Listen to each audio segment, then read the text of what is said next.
Nós vimos na primeira aula o objetivo geral do ensino da matemática, conforme os PCNs. Vimos também o que Ellen White fala sobre o ensino da matemática e o primeiro item abordando a importância da matemática ser contextualizada e dei um exemplo sobre as expressões numéricas e o ensino dela. Agora nós vamos abordar nesta próxima aula alguns outros pontos importantes que os PCNs abordam. Em primeiro lugar, a problematização.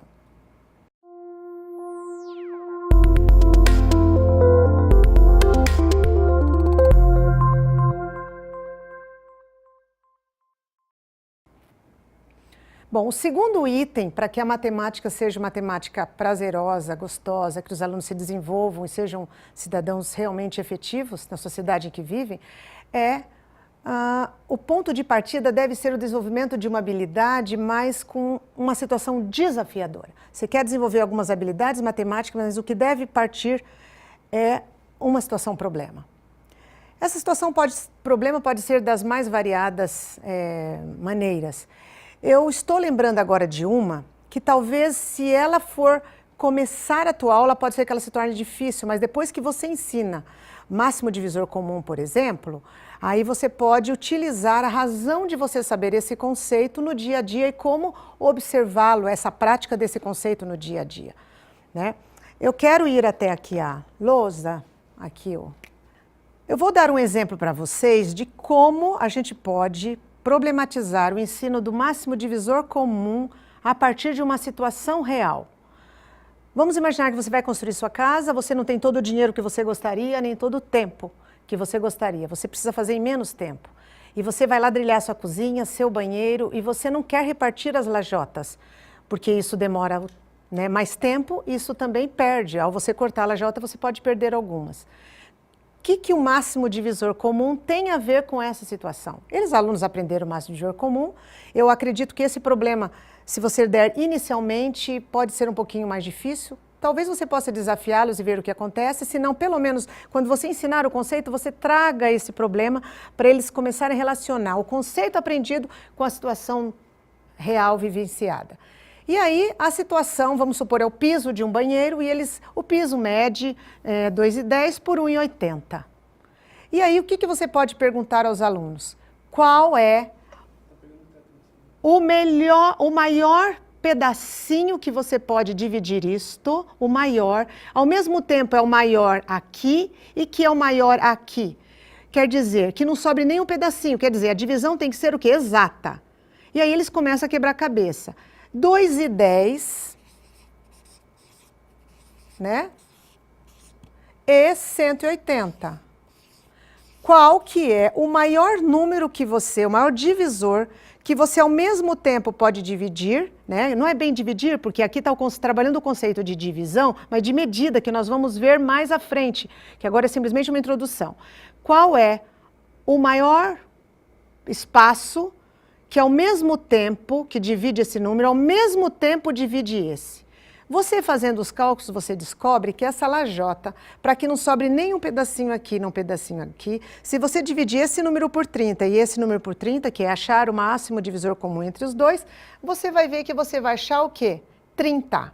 A resposta entre o maior divisor, aqui já não tem mais espaço para escrever, vou pôr aqui, entre 210 e 180 é 30.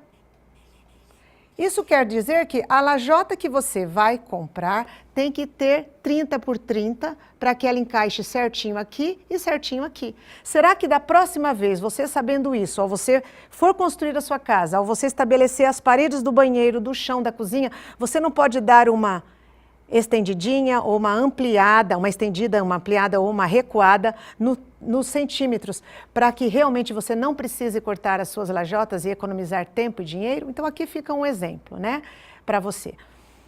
Eu quero também mostrar uma outra situação, problema, que você pode também fazer com os seus alunos. Todos conhecem o Tangram, né? De alguma forma estamos mostrando aqui, porque se por acaso alguém esqueceu do que é o Tangram, pode estar lembrando agora. Vamos supor que eu perguntasse para você o seguinte: se você sabe que esse Tangram aqui, a área dele é 32, como que você pode fazer para saber a área de cada parte do Tangram? você só sabe a área total, né, do quadrado. E daí? Fica isso de tarefa para você. Não olhe nenhum material e resolva. Se você sabe que a área do tangram é 32 metros, ou metros ou centímetros, depende da medida que você quer colocar, qual é a medida da área de cada pedacinho do tangram?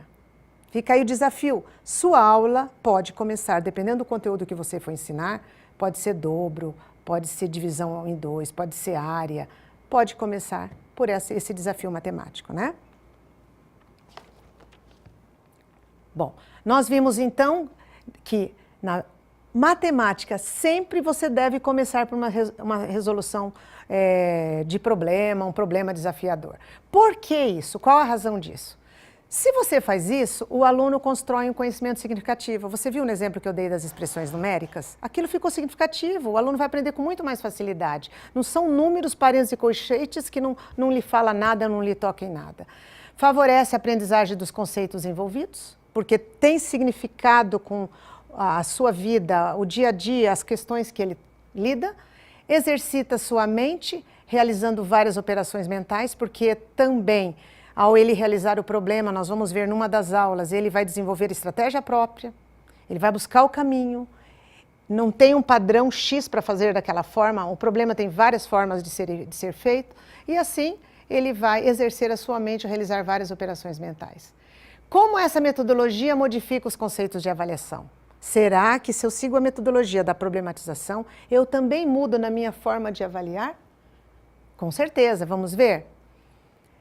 Nessa visão de problematização, o processo fica tão importante quanto o resultado final. Por acaso, você se lembra de alguma situação que a professora deu um X errado na sua questão e você ficou bem triste porque estava tudo certo, você só esqueceu um detalhe no final e você perdeu todos os pontos daquela questão? Nesse novo olhar do ensino da matemática, o processo precisa ser o quê? Considerado.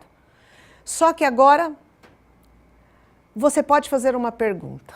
Espera aí, mas no vestibular, né, não vai ser considerado o processo, vai ser considerado o resultado final. E eu digo para você, o ensino do dia a dia da escola adventista não é vestibular, não é classificação. Você vai ter um número de alunos, vai fazer a prova para ver quem realmente sabe desclassificar e separar. Desclassificar um e classificar outros. Nós estamos formando, nós estamos ensinando, então nós precisamos considerar o processo. Se o aluno acertou o processo, por que não considerar? Discuta isso em sua escola, leia um pouco mais sobre isso. Não deve só o resultado final valer. Eu vou dar o exemplo, logo mais a seguir nessa aula, de um probleminha que o resultado foi certo, mas aquilo sinalizou que o aluno não tinha entendido. Como é que a gente pode descobrir isso, né?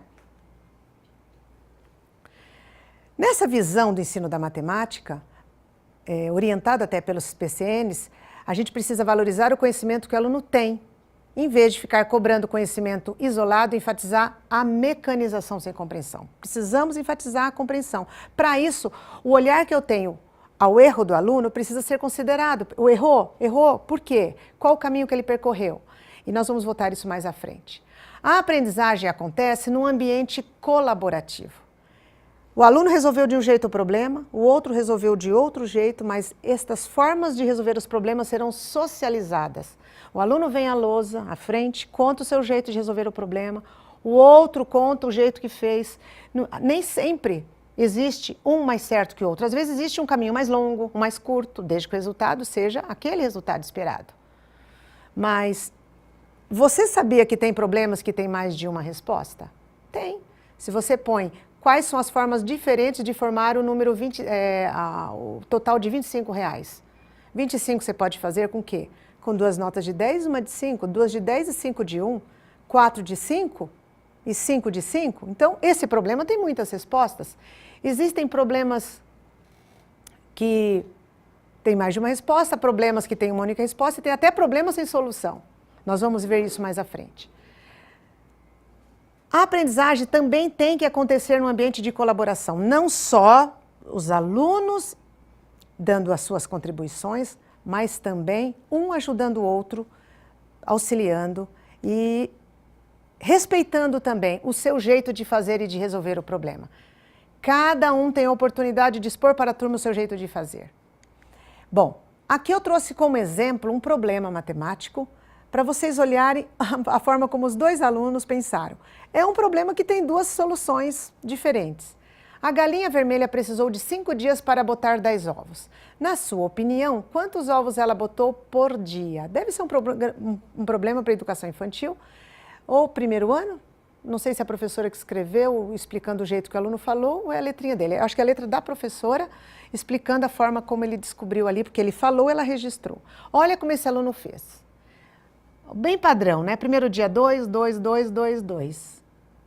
A gente faria isso como adulto, tenho certeza. Olha o que o outro aluno respondeu. Estava certo pelo problema também.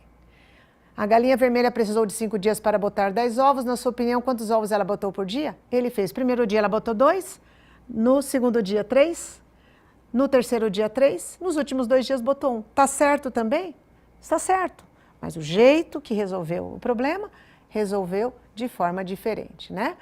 Bom, antes disso eu quero fazer uma experiência aqui para você ver como a gente tem maneiras diferentes de resolver um desafio matemático. Eu vou perguntar aqui rapidamente para quem está aqui me assistindo, né, o pessoal que está aqui me ouvindo, um exemplo de uma operação mental. Eu quero ver quais de vocês aqui, 3, quais seriam essa resposta. Se eu perguntasse para vocês assim, quanto é de cabeça, cálculo mental, por exemplo, 59 mais 12, o que vocês acham? Quem consegue? Como? Você falou? 72. Por que você falou tão rápido assim? Mal eu terminei, você já falou 72. Como a sua mente pensou? Eu falei 59 mais 12. Fica aí pensando também. Você já tem a resposta? 59 mais 12, explica o seu jeito, se você está com uma colega aí, o seu jeito de pensar. Como você pensou? Você fala aí, eu reproduzo aqui. Por que você fez tão rápido, 59 mais 12? Eu penso 50 mais 10, depois eu somo o 9 mais o 2. Ah, vamos aqui, ó. Vamos escrever aqui o seu jeito de pensar. Eu já fiz de um jeito diferente do seu. O que eu propus foi 59 mais 12. Depois eu vou perguntar para vocês dois se tiver outra forma de fazer rapidinho, né? 59 mais 12. Você me disse que você pensou assim, 50 mais 10, é isso? Você pegou essa dezena, esse daqui, 50 mais 10, 60, né? Depois você pegou a unidade, foi isso? 9 mais 2, igual a 11. E aí colocou na mente, não sei se você fez isso, colocou embaixo do outro ou não. A gente geralmente usa a forma como compõe o algoritmo para fazer 71. Alguém tem um jeito diferente? Alguém pensou diferente? Não? Acho que o resultado é o mesmo. Sim. Separar o 12 em 10 mais 2. Então, 59 Isso. mais 10, 69. Mais 2, 71. Você pegou o 59, separou aqui 10 mais 2. Isso. É isso? Juntou esse 10 com 59, deu 69 e mais 2. Deu igual, muito bem. Eu ainda pensei diferente de vocês. E vou já colocar. Você pensou diferente? Não? Olha só como que eu pensei. Percebe que por trás tem um sistema de numeração decimal que tem que ser bem compreendido para esse cálculo mental vir. Eu peguei o 59 e digo, mais 60. Peguei um daqui. Ok? Vou tentar explicar aqui o meu pensamento. Peguei o 59, somei o 1 do segundo número e eu sei que lá, por eu tirar 1, ficou 11. Então, aqui me deu 60. Aí eu peguei o 11 e deu 71. Parecido com esse primeiro, só que como eu sei somar mais fácil 60 do que 59, eu pego um daqui, 60 mais 11, 71. Percebe que a gente precisa considerar o pensamento do outro, jeito de fazer e socializar e trocar, porque quem possivelmente demorou para dar esse resultado não foi muito desenvolvido quando ele era aluno no cálculo mental, que não era no nosso tempo mesmo. E aí ele vai aprender com a ideia do outro, com a resposta do outro, ok? Bom,